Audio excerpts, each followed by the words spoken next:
Olá, como vocês estão? Aqui é a Mônica e chegou a hora então de eu responder a tag dos 50%. Eu já vi que vários canais já responderam essa tag, que é super tradicional por aqui no YouTube, e também é uma oportunidade da gente conhecer canais novos. Eu já vi vários vídeos, então se você é novo por aqui, eu quero te dar as boas-vindas. Toda semana eu comento sobre livros aqui com vocês e também rolam leituras conjuntas aqui na área de membros do canal. Eu acho que esse ano, gente, eu alterei apenas uma questão, tá? Mas são 15, né, no total. E vamos começar. A primeira é a seguinte: o melhor livro que você leu até agora. Se você já é de casa, você sabe que a minha leitura favorita até o momento desse ano é Middlemarch, de George Eliot, que foi, então, a leitura conjunta mais recente que aconteceu por aqui. Então, foi um livro que eu pude realmente ler com calma, me aprofundar, ler a respeito da autora. A George Eliot, ela até tinha um caderno onde ela estruturou todo o livro, ela fez as suas pesquisas, colocou lá a lista de personagens. Essa história traz dois núcleos, né? Então ela coloca tudo ali. Ela também pesquisou muito para escrever esse livro, né? Ela chegou a ficar mais tempo pesquisando do que propriamente escrevendo Middlemarch. E eu escolhi como a minha leitura favorita porque eu me envolvi muito com essa história e essa história foi crescendo, eu fui me apegando aos personagens no decorrer dessa leitura. Eu achei a construção dos personagens maravilhosa e fora isso, gente, é um texto muito redondo.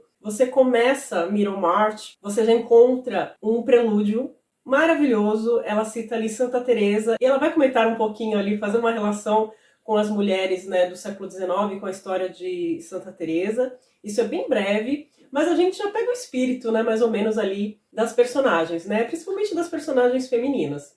E aí, quando você finaliza a leitura, você vê que está tudo muito fechadinho, tanto a respeito de Middlemarch, que é essa cidade fictícia, então o que ela quis retratar ali dessa vida provinciana, e também a respeito dos personagens. O ciclo dos personagens é muito rico, é muito gostoso de acompanhar. E ao finalizar a leitura, eu voltei para o começo do livro, li novamente esse prelúdio, li as primeiras páginas e eu fiquei mais encantada ainda exatamente por ver como ela amarrou todas as pontas. Então, Middlemarch é aquele clássico para quem gosta daquele enredo em teia, sabe? Com vários personagens que vão se relacionando no decorrer da narrativa.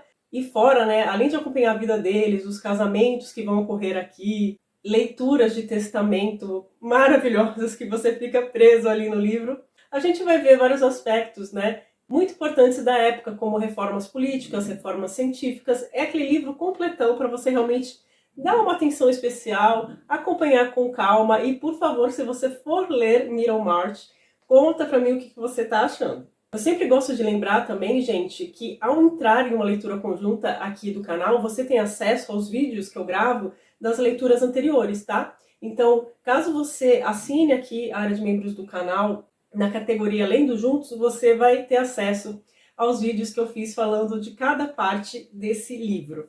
A próxima questão é a seguinte. Eu sempre fico com vergonha para responder essa questão e eu não tomo vergonha na cara, mas vamos lá, vamos passar vergonha de novo. A melhor continuação que você leu até agora? Ai, gente, eu vou ter que responder que eu tenho aqui na minha estante. Deixa eu tirar aqui O Tempo e o Vento, do Érico Veríssimo, só que assim, eu ainda não comecei a ler. Mas eu tenho certeza que eu vou amar, então eu espero...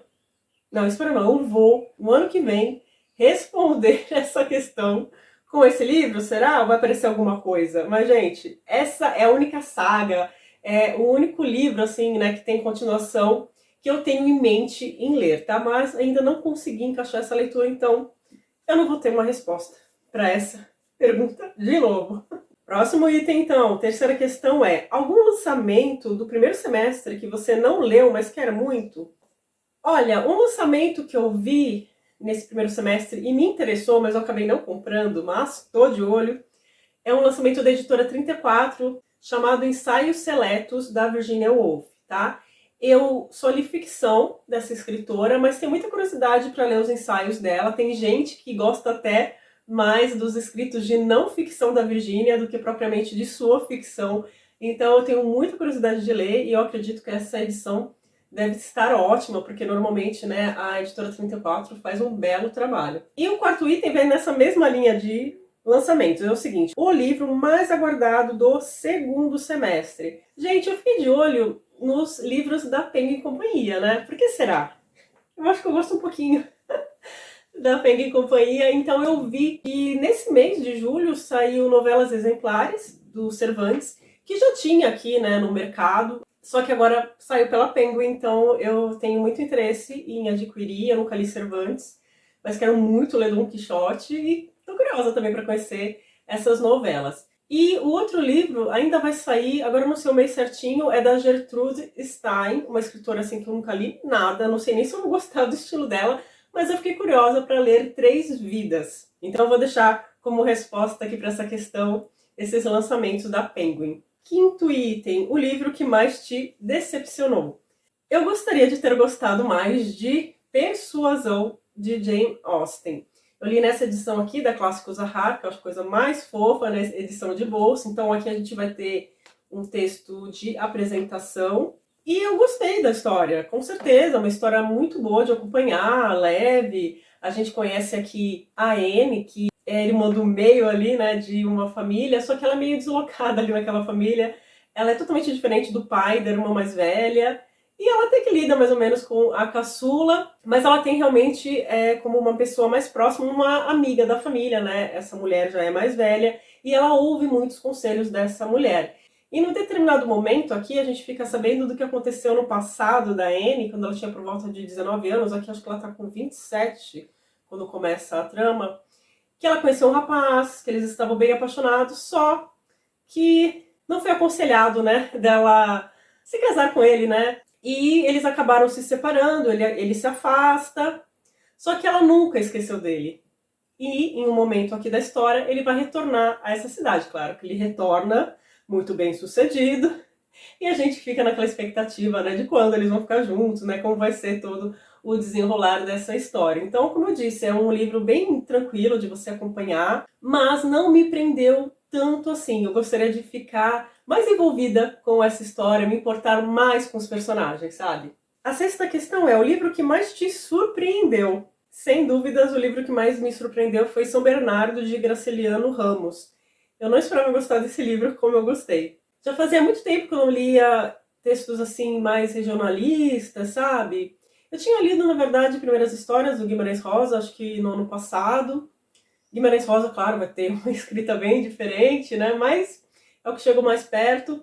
E aqui, quando me deparei com o São Bernardo, no começo eu estranhei também vocabulário, essas coisas. A narrativa também é diferente, porque a gente conhece a história do Paulo Honório, e ele está contando lá a sua vida, e ele não é um escritor, né? Ele é um homem ali que já passou por muita coisa na vida, fez muitas coisas erradas, e conseguiu o seu objetivo, que era comprar as terras, né, da fazenda São Bernardo. E a gente fica sabendo um pouquinho como foi esse processo, né, o que ele passou, como que ele fez tudo isso, como que ele passou a lidar com as pessoas, né, porque antes ele era um empregado, né, então ele próprio havia trabalhado nessas terras, né, quando elas eram de outro dono, e depois ele, né, passa a ser ali o patrão.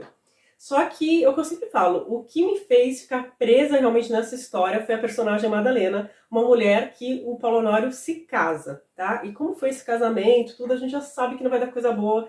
Só que mesmo assim, a forma que o Graciliano Ramos coloca ali o pensamento o psicológico do Paulo Honório deixa a gente realmente muito preso na trama, querendo saber o que vai acontecer. Então, é uma leitura rápida, uma leitura assim bem curtinha, mas que tem um grande impacto na gente.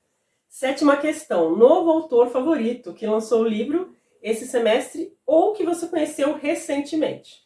Olha, gente, o que vai chegar mais perto assim para responder essa questão é o Sandor Márai. Se você me acompanha, você sabe que eu fiquei encantada com esse escritor no finalzinho do ano passado, quando eu li As Brasas, que é um livro assim bem curtinho. E recentemente eu li esse livro aqui, De Verdade. E aí realmente eu vi que a escrita dele realmente me agrada muito. Ele tem uma escrita que eu acho que é mais introspectiva, ela vai mais falar a respeito dos sentimentos, da visão de mundo dos personagens.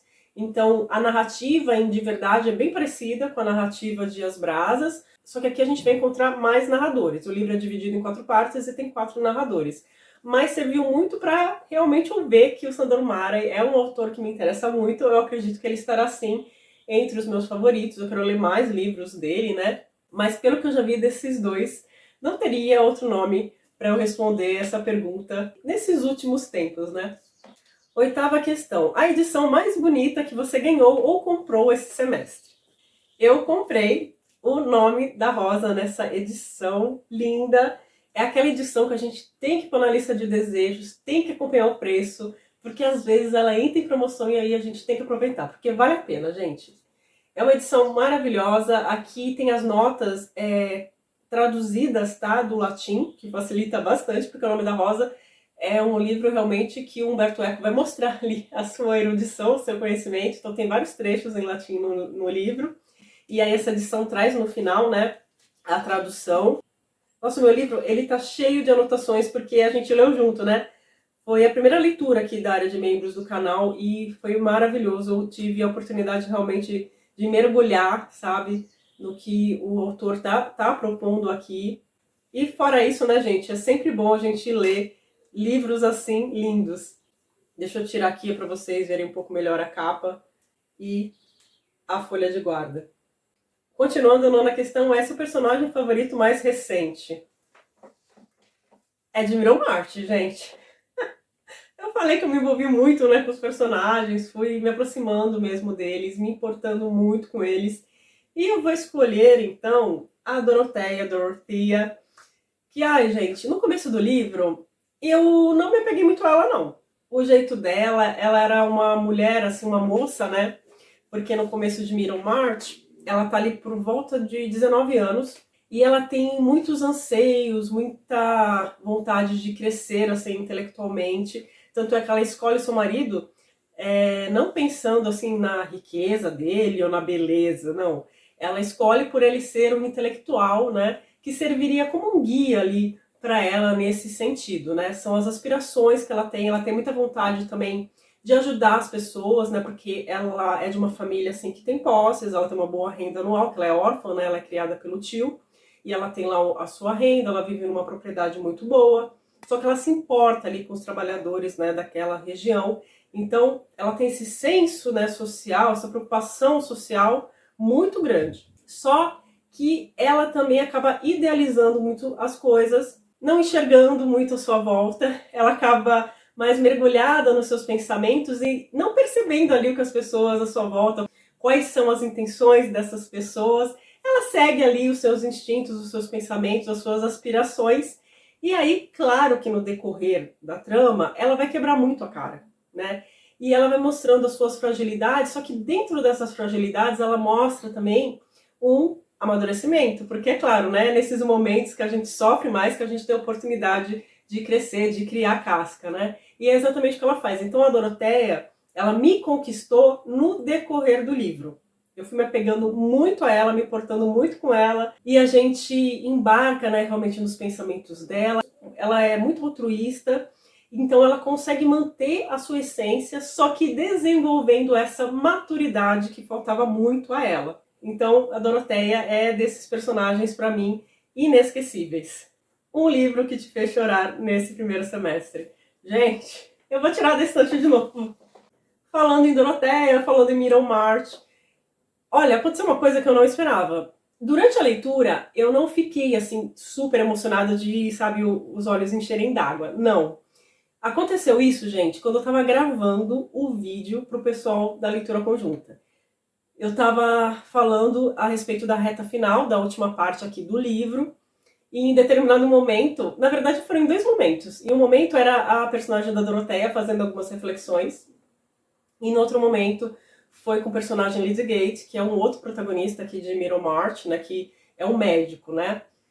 E eu fiquei muito tocada com isso, sabe? Com o amadurecimento, com a visão dela, de como ela mudou, a diferença dessa personagem que começou o livro assim tão imatura para aquela mulher que anos depois, 2, 3 anos depois, já tinha crescido tanto, já tinha amadurecido tanto. Eu fiquei extremamente tocada com isso, então meus olhos realmente encheram d'água. Foi muito gostoso acompanhar o desenvolvimento desses personagens aqui em Middlemarch. 11. Um livro que te deixou feliz nesse semestre. Ai, gente, foi muito bom ler Sonho de uma Noite de Verão, do Shakespeare.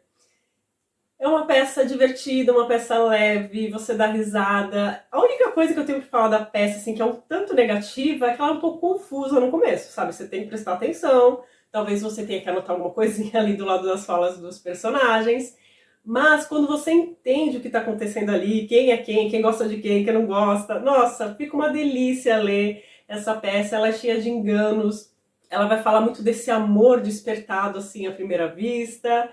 Então essa história é bem aquela coisa, né, daquele poema do Drummond, Quadrilha. Fulano gosta de ciclano, que gosta de não sei quem, sabe aquela história toda? É bem isso, Sonho de uma Noite de Verão. E aí esses personagens dessa confusão amorosa vão para uma floresta cheia de fadas, e aí acontece uma confusão maior ainda, mas você dá muito risada. Uma leitura assim muito leve, então eu me diverti bastante. Melhor adaptação cinematográfica que você assistiu. Eu não sou muito de assistir filmes, né? Eu deveria até assistir mais. E eu acabei assistindo, gente, apenas O Nome da Rosa. Depois que eu li o livro, né, eu assisti ao filme que eu não tinha assistido, até porque eu tinha muita vontade de ler o livro, né? Então eu falei, não, eu vou esperar. Esse filme, eu acho que é de 86, se não tenho enganado, é com Sean Connery. E é muito bom. É claro que tem diferenças ali, algumas coisas, né, na ordem dos acontecimentos, até porque O Nome da Rosa é um livro muito complexo, assim, os diálogos, né, tem diálogos, assim, muito filosóficos. Então eu achei uma adaptação muito boa dentro do que se pode passar da história nessa linguagem, assim, né, do cinema. Eu gostei bastante. E a 13ª questão é: sua resenha favorita escrita ou em vídeo? Olha, dos vídeos que eu fiz apenas sobre um livro, eu acho que eu escolho também O Nome da Rosa. O Nome da Rosa acho que eu pude falar um pouquinho melhor, até porque, né, eu fiz a leitura conjunta, eu pesquisei, eu li um livro chamado Nos Labirintos de Eco, do Orlando Fedeli, que me ajudou bastante na compreensão, né, do que o Umberto Eco estava colocando ali na história, nos temas que ele estava abordando. Então eu acho que eu pude fazer uma resenha onde eu abordei vários assuntos interessantes para uma compreensão melhor do livro. 14. Livro mais diferente que leu até agora. Eu vou escolher esse daqui, do Hoffmann. Essa edição da editora Unesp traz 2 novelas, O Vaso de Ouro e Princesa Brambila. E assim, é diferente porque é Hoffmann, né, gente? Então assim, tem muitos sonhos, tem muita ruptura com a realidade. Então, é diferente do que eu costumo ler. Mas tem frases, assim, muito lindas. É um texto, assim, que eu marquei bastante. Às vezes você fica até na dúvida do que está acontecendo, mas você volta e acaba, né, entendendo ali. E também eu gostei muito porque o narrador aqui, eu acho que nas 2 novelas, agora me esqueci, mas em Vaso de Ouro com certeza, ele conversa com o leitor, né? Então eu gosto muito quando o autor usa desse artifício. Na primeira novela a gente conhece a história de um rapaz assim muito sonhador, muito atrapalhado. E na segunda a gente vai ver a história de um casal, tá? E vai se passar por meio assim de peças de teatro, assim, em Roma, a história acontece em Roma. Então assim, são histórias diferentes, mas que eu gostei. E por fim, 15. Quais livros você precisa ou quer ler muito ainda esse ano? Bem, no meu desafio de 12 livros está Guerra e Paz. Opa, assim tá melhor. Guerra e Paz, de Tolstói. Essa é a edição da Companhia das Letras, que vem em 2 tomos. Deixa eu mostrar aqui para vocês. Então, aqui o volume 1 e o volume 2. Eu gosto muito do Tolstói, mas eu fico economizando.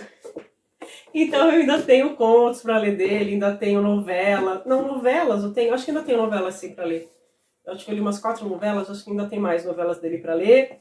E esse clássico, né, que muitas pessoas amam de paixão, e eu acho que eu vou ser uma delas, é Guerra e Paz. Então eu quero ler esse livro agora, nesse segundo semestre, senão eu vou furar até o meu desafio de 12 livros, coisa que ainda não aconteceu.